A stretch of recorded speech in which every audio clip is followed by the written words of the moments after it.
జై శ్రీమన్నారాయణ. అందరికీ నమస్కారం అండి. వెల్కమ్ టు హైమ చెప్పే కథలు. నేను మీ హైమా కోరపాటి. ఇప్పుడు మనం సుప్రసిద్ధ రచయిత్రి ఎద్దనపూడి సులోచనారాణి గారు రచించిన మధుర స్వప్నం అనే నవలలోని 4వ భాగాన్ని వినేద్దామండి. మొదటగా మనం జరిగిన కథను క్లుప్తంగా తెలుసుకుందాం. గోపాలకృష్ణ ఒక అందమైన ఆదర్శవంతమైన యువకుడు. అతను ఒక డాక్టర్. పేద ప్రజలకు సేవ చేయాలనే ఆదర్శం కలవాడు. అతను కొల్లేరు ప్రాంతంలో ఉద్యోగం వస్తే జాయిన్ కావడానికి వెళ్తాడు. రాధ కొల్లేరులోనే టీచర్గా వర్క్ చేస్తూ ఉంటుంది. రాధ తల్లికి ప్రమాదవశాత్తు చీరకు మంట అంటుకుని కాలిన గాయాలవుతాయి. అప్పుడు కృష్ణ ఆమెకు ట్రీట్మెంట్ చేస్తాడు.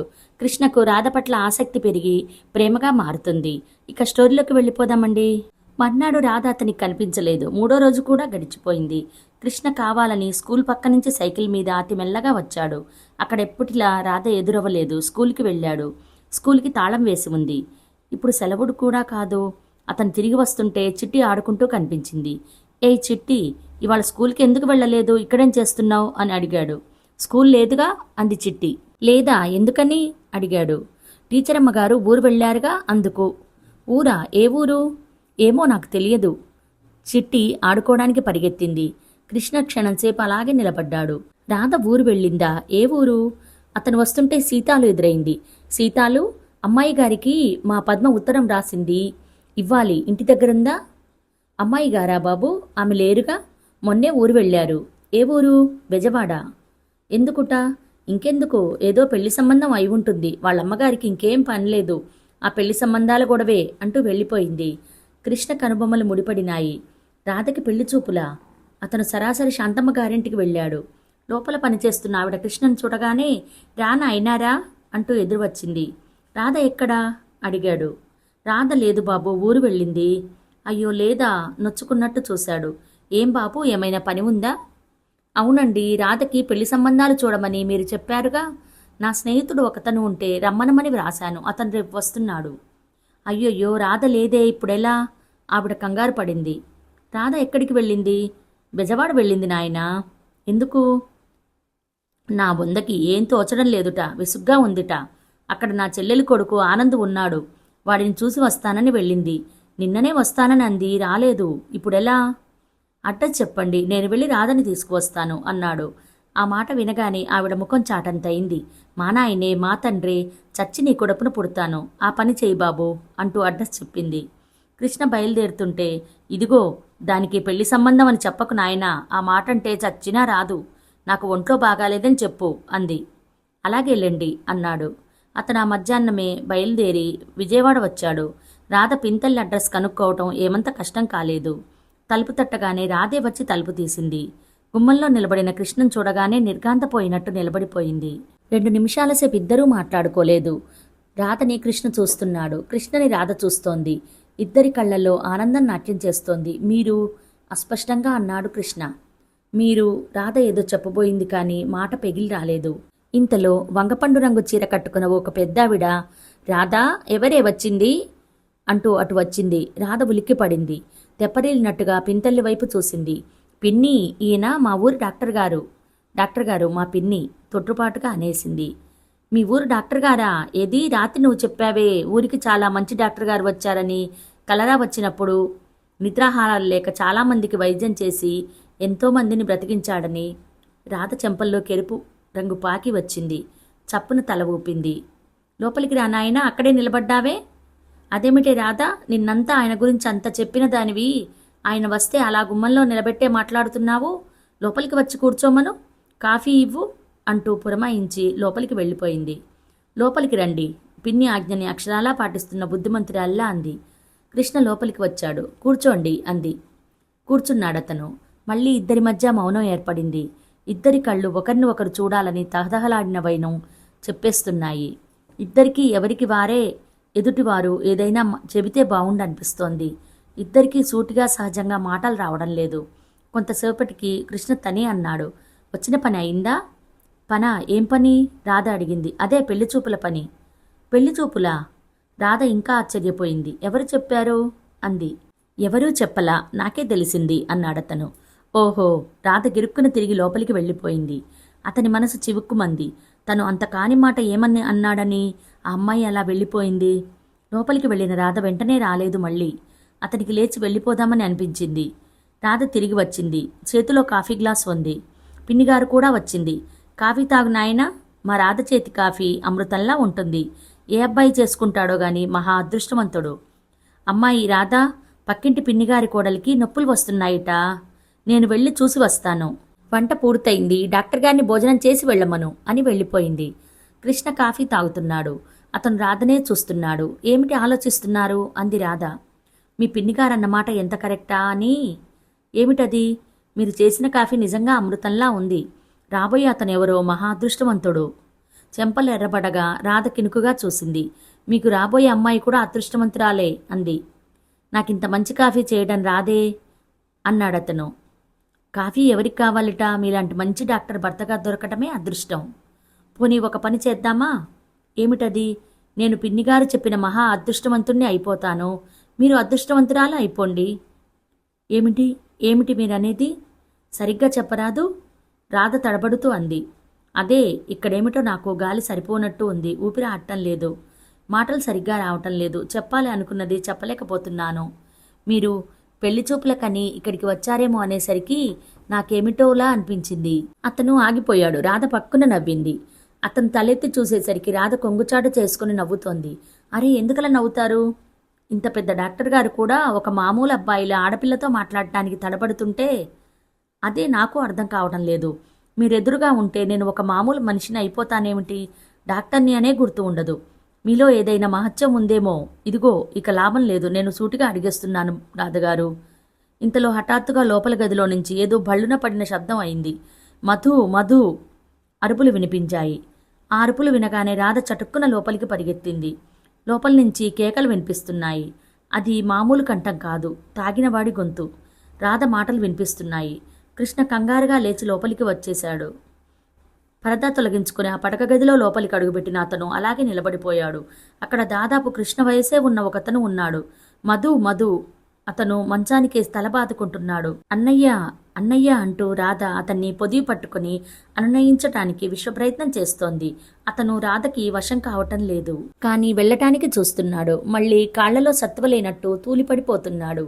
రాధ అతన్ని ఆపలేకపోతుంటే కృష్ణ గబాలన ముందుకు వచ్చి ఆ యువకుణ్ణి పట్టుకున్నాడు. అతని గడ్డం మాసి ఉంది. తాగిన వాసన గుప్పుమంటోంది. అతని కళ్ళు ఎర్రబడి ఉన్నాయి. ఈ లోకంలో లేడతను. అది మెలకువ నిద్ర కాని ఒక మహాభయంకరమైన అవస్థ. మధు మధు, ఎక్కడ ఉన్నావు నువ్వు? ఇలారా అరుస్తున్నాడతను. వస్తుందన్నయ్య, వదిన ఇప్పుడే వస్తుంది అంది రాధ. వస్తుందా? మధు వస్తుందా? ఆశగా అడిగాడు. ఎందుకు రాదు? గుడికి వెళ్ళిన మనిషి తిరిగి రాధా ఏమిటి? రాధ అప్పటికే నీళ్లలో మందు కలిపి తెచ్చింది. చూడు, చెమటలు ఎలా కారిపోతున్నాయో. ఈ మంచినీళ్లు కాసిని తాగు. అతని చేత బలవంతంగా తాగించేసింది. కృష్ణ అతన్ని చూస్తున్నాడు. అతను ఆ తాగుడు చేతిలో కీలుబొమ్మ అని చిక్కి శల్యం అయిన అతని శరీరమే చెబుతోంది. 10 నిమిషాల్లో అతను నిద్రలోకి జారిపోయాడు. అతని తల క్రింద దిండు సరిచేసి కిందకి వెళ్లాడిన కాళ్లు మంచం మీదకి పెట్టి రాధ యువతలికి వచ్చింది. ఎవరతను? కృష్ణ రాధతో యువతలికి వస్తూ అడిగాడు. మా పిన్ని కొడుకు రమానంద్. ఎందుకిలా అయిపోయాడు? కర్మ, ఏ మనిషికి అలాంటి బాధ వద్దనిపిస్తోంది. కూర్చోండి అంది. కృష్ణ కూర్చున్నాడు. రాధ అల్మరాలోంచి ఆల్బం ఒకటి తెచ్చి అతనికి చూపిస్తూ చెప్పింది. చూడండి, వీడు మా ఆనంద్ అంటే ఎవరైనా నమ్ముతారా? భగవంతుడు జీవితంలో కొందరిని ఎంత మహాభయంకరంగా శపిస్తాడో చూస్తుంటే వాళ్ళు చేసిన పాపం ఏమిటా అనిపిస్తుంది. మా అన్నయ్య 4 ఏళ్ల క్రితం వరకు ఈ విజయవాడలో పేరుమోసిన సర్జన్. ప్రాక్టీస్ 3 పువ్వులు 6 కాయలుగా వర్ధిల్లింది. వాడి చెయ్యి చలువ గురించి అందరూ పొగిడేవాళ్ళు. అలాంటి అన్నయ్యకి ఏమైందో తెలుసా? ఏమైంది? అన్నయ్య మాధవి అనే అమ్మాయిని ప్రేమించి పెళ్లి చేసుకున్నాడు. ఇద్దరూ ఎంతో అన్యోన్యంగా నవ్వుతూ తుళ్ళుతూ ఉండేవాళ్ళు. ఇవిగో చూడండి ఈ ఫోటోలు. ఆల్బం పేజీలు తిప్పుతూ చూపించింది. అందులో ఆనంద్తో పాటు ఇంకో అమ్మాయి ఉంది. ఆ అమ్మాయి చాలా అందంగా ఉంది. రాధ చెబుతోంది. అన్నయ్యని వదినని చూస్తుంటే నాకప్పుడు పెళ్లి చేసుకుంటే అలా ఒకరికి ఒకరు ప్రేమించే పెళ్లి చేసుకోవాలి, మామూలు పెళ్లి చేసుకోకూడదు అనుకునేదాన్ని. ఇద్దరూ ఒక్క క్షణం విడిచి ఉండేవాళ్లు కాదు. అన్నయ్య ఆపరేషన్ చేయడానికి వెళ్తుంటే వదిన బెస్ట్ ఆఫ్ లక్ చెప్పి పంపేది. ఆయన ఆపరేషన్ థియేటర్ నుంచి బయటికి రాగానే వేడివేడి కాఫీతో చిరునవ్వుతో ఎదురు వచ్చేది వదిన. వదిన చాలా మంచిది. అన్నయ్యని పేదలకు ఎక్కువగా సాయం చేయమనేది. మనం చాలా ఆనందంగా ఉన్నాం, మన వల్ల అందరికీ ఉపకారం జరగనీయండి అనేది. అన్నయ్య కూడా అక్షరాలా అలాగే చేసేవాడు. వాళ్ళ అనురాగ దాంపత్యం చూస్తుంటే అందరికీ ఈర్ష్యగా ఉండేది. వదినకి ఒకరోజు కడుపు నొప్పి వచ్చింది. అపెండిసైటిస్ అన్నారు. అన్నయ్య ఆపరేషన్కి సిద్ధం చేశాడు. ఎన్ని పెద్ద పెద్ద ఆపరేషన్సో అవలీలగా చేసిన అన్నయ్యకి ఇంత చిన్న ఆపరేషన్ ఒక లెక్క. ఆపరేషన్ థియేటర్లోకి వదినని తీసుకువెళ్లారు. ఆపరేషన్ చేస్తుండగా ఏమైందో తెలియదు. అన్నయ్య హఠాత్తుగా బయటికి వచ్చాడు. ఎవరెవరో డాక్టర్లకు ఆదుర్దాగా ఫోన్ చేశాడు. అన్నయ్య ఒంటి నిండా చెమటలు కారిపోతున్నాయి. అన్నయ్య, వదినకి ఎలా ఉంది అని నేను అడుగుతుంటే నా మాటే వినిపించుకోలేదు. ఊరిలో పేరు మోసిన సర్జన్లు 2 వచ్చారు. అయినా లాభం లేకపోయింది. వదినకు ఏమైందో తెలియదు. ఇంకో సర్జన్ రంగారావు గారు ఆపరేషన్ థియేటర్ నుంచి బయటికి వచ్చారు. పిన్ని కంగారుగా ఆయనని కోడలికి ఎలా ఉంది అని అడిగింది. ఆయన పిన్ని భుజం తట్టి, మాధవి చాలా దురదృష్టవంతురాలు అన్నారు. నర్సు ద్వారా మాకు తెలిసింది ఆపరేషన్ సక్సెస్ కాలేదు, వదిన పోయింది అని. ఈ మాట వినగానే మా కాళ్ళ కింద భూమి తొలగినట్టయింది. ఇదేం ఘోరం! డాక్టర్ ఎవరో కాదు, ఆపరేషన్స్ చేయటంలో దిట్ట అయిన మా అన్నయ్య. ఇలా ఎలా జరిగింది? మా మతులు పోయినాయి. డాక్టర్లు తెలిసిన వాళ్లతో హాస్పిటల్ కిటకిటలాడిపోయింది. వదిన డెడ్ బాడీ ఇంటికి తీసుకువచ్చాం. సాయంత్రానికి దహనకాండలు పూర్తి అయినాయి. అన్నయ్య ఎడవలేదు. రాయిలాంటి మౌనంతో పాషాణంలా శూన్యంలోకి చూస్తుండిపోతున్నాడు. వారం రోజులు గడిచిపోయినాయి. 10 రోజులైనాయి. నెల తిరిగింది. అన్నయ్య మామూలు మనిషి కాలేదు. హాస్పిటల్కి వెళ్ళినా రోగుల్ని చూసేవాడు కాదు. ఒక పేషెంట్ వచ్చాడు. అతనికి ఆపరేషన్ చేయాలి. అన్నయ్య చేయనని, తన వల్ల కాదని చెప్పాడు. డాక్టర్, మాకు పుత్రభిక్ష పెట్టండి, మీ మీద మాకు నమ్మకం ఉంది అని ఏడ్చారు వాళ్ళు. నా మీద నాకు నమ్మకం లేదు. నా భార్యనే నేను దక్కించుకోలేని వాడిని. మీ కొడుకుని నేనేం రక్షిస్తాను? వేరే డాక్టర్ దగ్గరికి వెళ్ళండి అన్నాడు. వాళ్ళు ఇంకా బ్రతిమలాడుతుంటే, నేను ఆపరేషన్ చేయలేను, నా వేళ్లకు వణుకు వచ్చేసింది, వెళ్ళండి, నా దగ్గరికి ఎవ్వరూ రావద్దు, ఎవ్వరూ రాకండి, నేనిప్పుడు డాక్టర్ని కాదు, పేషెంట్ని అంటూ అరిచేవాడు. అన్నయ్య అరుపులకి హడలిపోయాం. వాళ్ళు వెళ్ళగానే అన్నయ్య తన నేమ్ ప్లేట్ ఊడదీసి దాన్ని విరక్కొట్టేస్తుంటే నేను వెళ్ళి అడ్డుపడి లాక్కున్నాను. రాధా, వదులు, ఇది నన్ను వెక్కిరిస్తోంది. భార్యని బ్రతికించుకోలేని నువ్వు ఒక డాక్టర్వేనా అంటూ నన్ను చూసి క్రూరంగా నవ్వుతోంది. అన్నయ్య మొదటిసారిగా ఏడ్చేశాడు. నేను అన్నయ్యని సముదాయించాను. అన్నయ్య, జీవితం అనేది మన చేతుల్లో లేదు, అంతా ఆ దైవలీల, ఆయన నడిపించినట్టు నడవటం మన ధర్మం అంటూ బుజ్జగించాను. రాధ లేచి వెళ్లి అల్మారాలో దాచిపెట్టిన నేమ్ ప్లేట్ తెచ్చి అతనికి చూపించింది. దాన్ని చూస్తుంటే రాధ కళ్ళ నిండా గిర్రున నీళ్లు తిరిగాయి.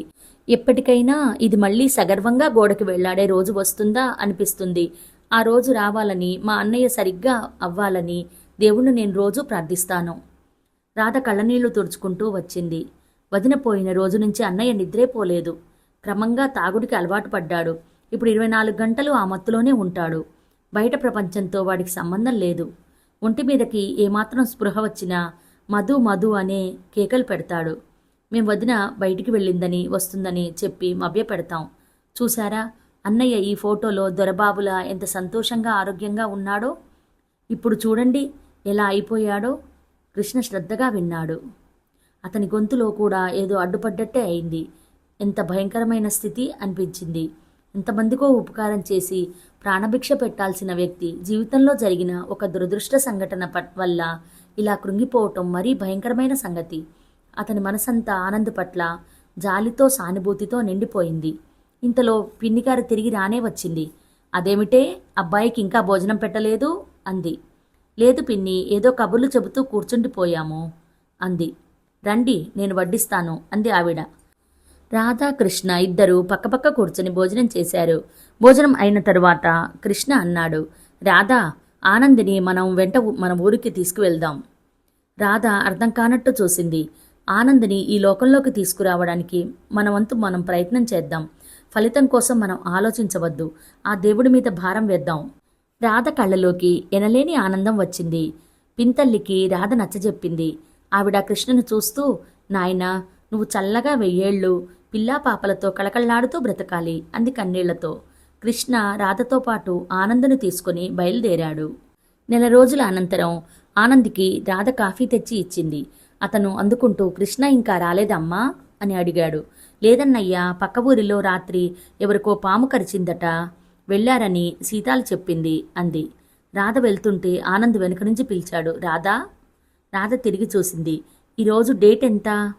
20వ తారీఖు అన్నయ్యా అంది. నేనిక్కడికి వచ్చి ఎన్నాళ్ళయ్యింది? 1 నెల రోజులు. సరిగ్గా ఇవాల్టి రోజునే వచ్చావు ఏ? ఏం లేదు, అబ్బే ఏం లేదు అన్నాడు. రాధ వెళ్ళింది. అతను గాఢంగా నిట్టూరుస్తూ అక్కడున్న పేపర్ తీసుకుని చూడసాగాడు. నెల రోజుల కిందట ఆనంద్కి ఈ ఆనంద్కి వ్యత్యాసం స్పష్టంగా కనిపిస్తోంది. ఇప్పుడు ఆనంద్ కండపట్టి పుష్టిగా కనిపిస్తున్నాడు. కళ్ళ కింద నల్లటి చారలు కూడా తగ్గినాయి. ఈ నెల రోజుల నుంచి కృష్ణ అతనితో పడరాని పాట్లు అన్నీ పడ్డాడు. అతన్ని దోసపాడు తీసుకొచ్చిన తర్వాత మెల్లమెల్లగా తాగుడు మాన్పించేశాడు. సీసా ఖాళీ అవగానే అతను ఇంకా కావాలని అరిచేవాడు, గోల పెట్టేవాడు. కృష్ణ తెచ్చి ఇచ్చేవాడు, కానీ అది డ్రింక్ కాదు. రత్తాలు తాగుడు కంటే నిషా తెప్పిస్తుందని చెప్పిన ఒక ఆకు నూరి దాని నీళ్లు కాచేవాడు. అది నిద్ర తెప్పిస్తుందే తప్ప తాగుడు లాంటి హాని చేయదు. దాని ప్రభావం కొన్ని గంటలు మాత్రమే ఉంటుంది. మొదట అది డ్రింక్ అనుకుని తాగిన ఆనంద్ వెంట వెంట మెలకువ రావడంతో మత్తు ఇంజెక్షన్ ఇవ్వమని గోల పెట్టేవాడు. కృష్ణ ఇంజెక్షన్ చేసేవాడు. అతనికి మత్తు వచ్చేది కాదు. అతను అశాంతిగా, చిరాగ్గా, కోపంగా గడిపేవాడు. ఒక్కోసారి ఇంట్లోంచి వెళ్ళిపోయేవాడు. కృష్ణ అతన్ని పట్టుకుని తీసుకువచ్చేవాడు. అతన్ని మందుల కంటే స్నేహపూరితమైన తన మాటలతో స్వాంతనపరచాలని చూసేవాడు. అతను పెట్టిన తిప్పలన్నీ పడేవాడు. రాత్రంతా మేలుకొని అతని దగ్గర కూర్చునేవాడు. కృష్ణ అతనితో పడుతున్న అవస్థ చూస్తుంటే రాధకి ఒక్కోసారి కళ్ళు చెమ్మగిల్లేవి. కృష్ణ చూపించే అపారమైన ఓర్పుని, పట్టు విడవని అతని దీక్షకి ముగ్ధురాలు అయ్యేది. ఆనంద్ వచ్చిన ఈ నెల రోజుల్లో అతని సపర్యలతో రాధాకృష్ణల మధ్య ఉన్న మొహమాటం బాగా తగ్గిపోయింది. ఆ రోజు కృష్ణ వచ్చేసరికి శాంతమ్మ అంటోంది, నీ పుట్టినరోజు వస్తోంది కదా, చీర కొనుక్కోవడానికి డబ్బులు దాచుకోకుండా నాకు ఈ మందులు మాకులు ఎందుకమ్మా? వాటికి తగ్గుతుందా పెడుతుందా?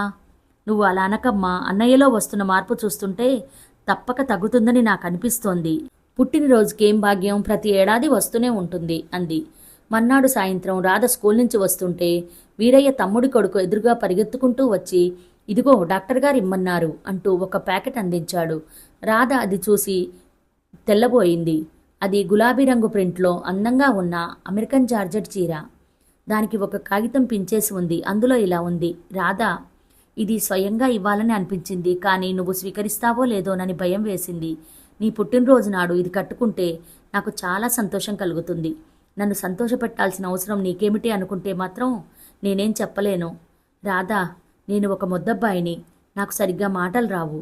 నా మనసుకు నచ్చింది చేశాను. నేను చేసిన పని నీకు నచ్చితే నాకు ఎంతో ఆనందంగా ఉంటుంది. చూడు, దూరం నుంచి నేను నిన్ను గమనిస్తుంటాను. నీ ముఖంలో చిరాకు, విసుగు కనిపించిందనుకో, నేను ఈ చుట్టుపక్కల ఉండను. అసలు ఈ ఊరి నుంచే పారిపోతాను. రాధా, ఇంకో పరమసత్యం చెప్పనా?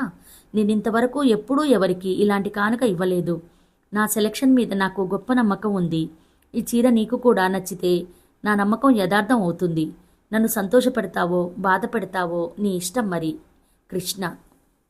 రాధ ఉత్తరం చదువుతుండగానే ముఖంలో చిరునవ్వులు చిందులాడినాయి. ఉత్తరం చదివి తలెత్తి చూసింది.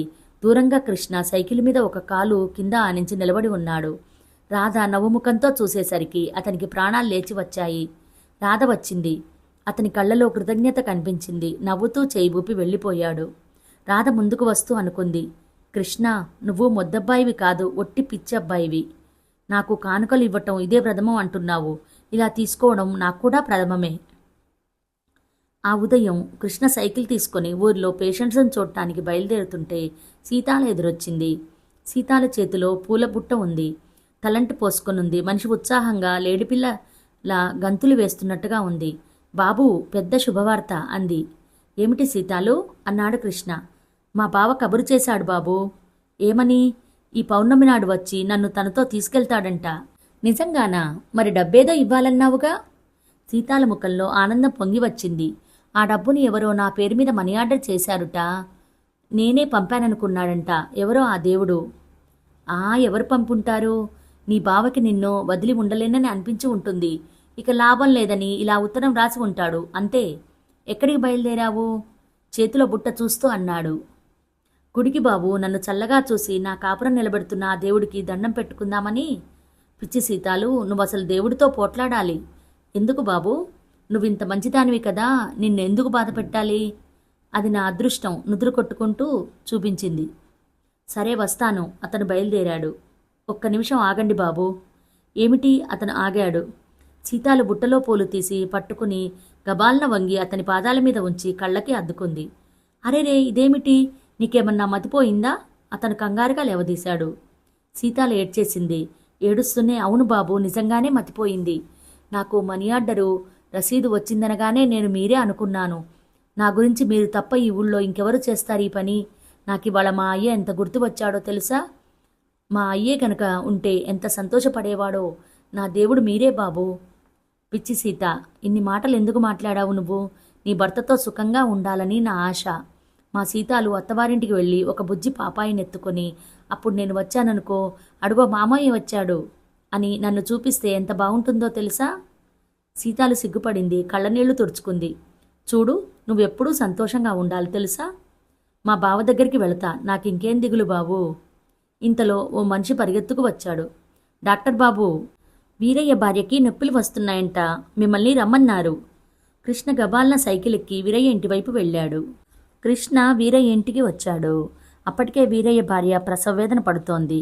కృష్ణ నిర్విణ్ణుడయ్యాడు. లేడీ డాక్టర్ ఇంకా 20 రోజుల తర్వాత కానీ కాన్పు రాదని చెప్పింది. వారం రోజుల ముందే వీరయ్య భార్యని గుంటూరు తీసుకువెళ్లి ఆమె నర్సింగ్ హోంలోనే చేర్పించే ఏర్పాట్లు చేశాడు. కానీ ఇప్పుడు హఠాత్తుగా నొప్పులు ప్రారంభమైనాయి. వీరయ్య భార్య అంత దూరం ప్రయాణం చేసే శక్తి లేనట్టుంది. కృష్ణ వీరయ్యని పిలిచి లేడీ డాక్టర్కి ఒక ఉత్తరం రాసి ఇచ్చాడు, ఆమెని వెంటనే రావాల్సిందిగా కోరుతూ. వీరయ్య భార్యని హాస్పిటల్కి తీసుకువచ్చాడు. అవసరం అయితే ఆపరేషన్ చేసేటందుకు అన్నీ సిద్ధం చేసి ఉంచాడు. సాయంత్రం అయింది.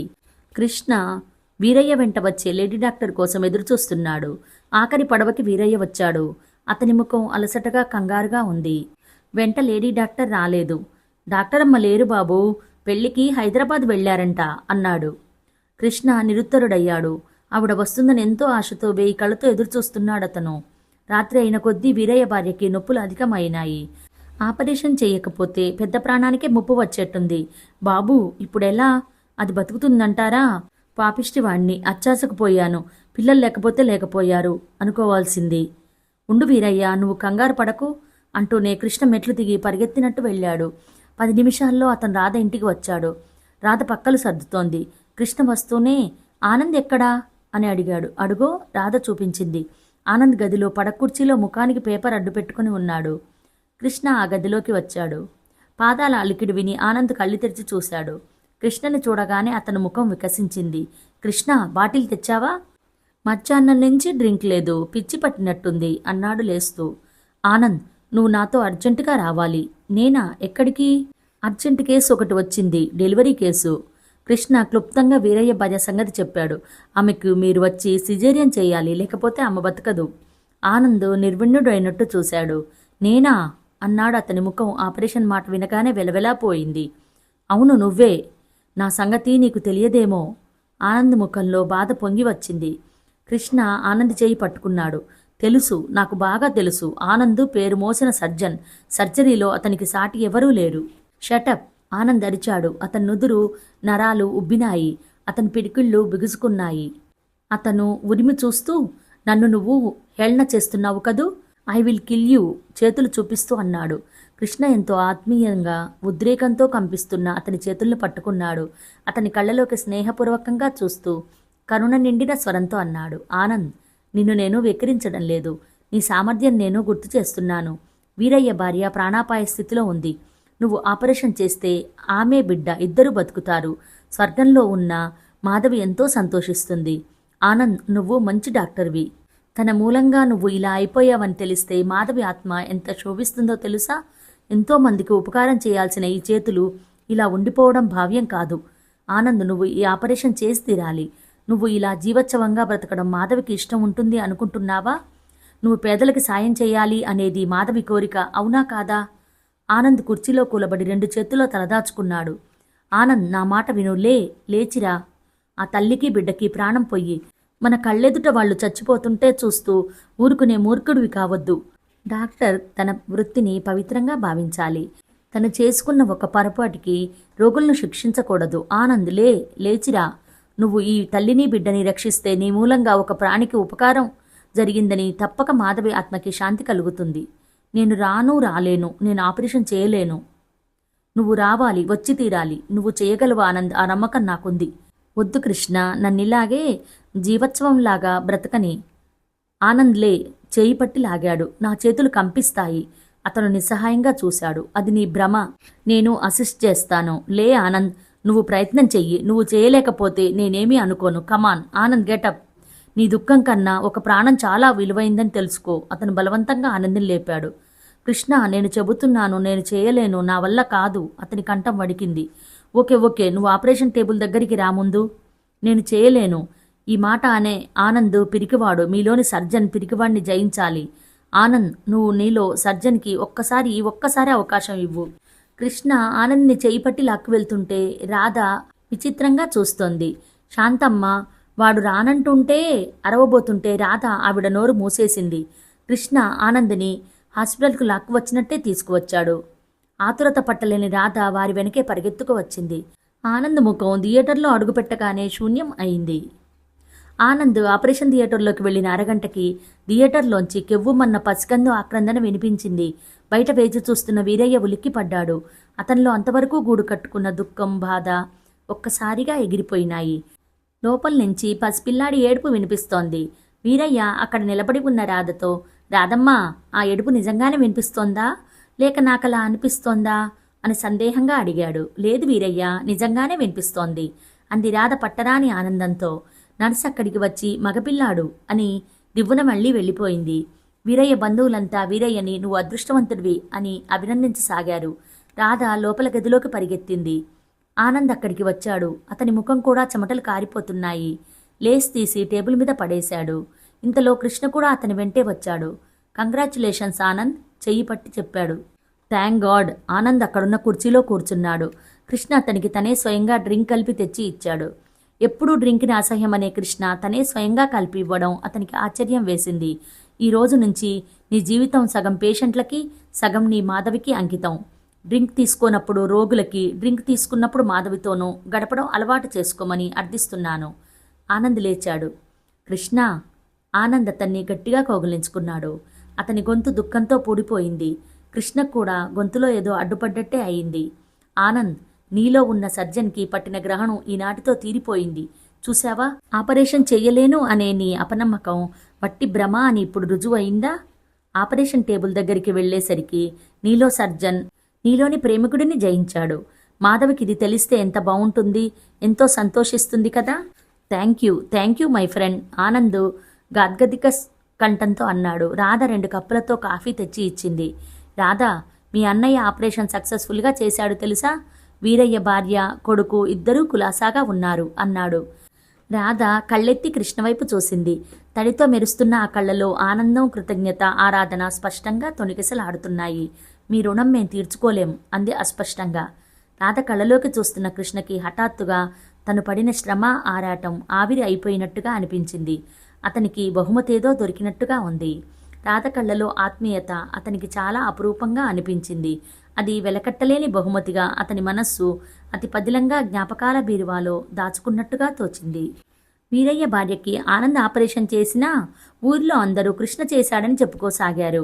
అతని చేయి చల్లనిది అనే ప్రచారం బాగా వాడుకలోకి వచ్చేసింది. వీరయ్య ఆనందం వర్ణింపనలవి కానిది.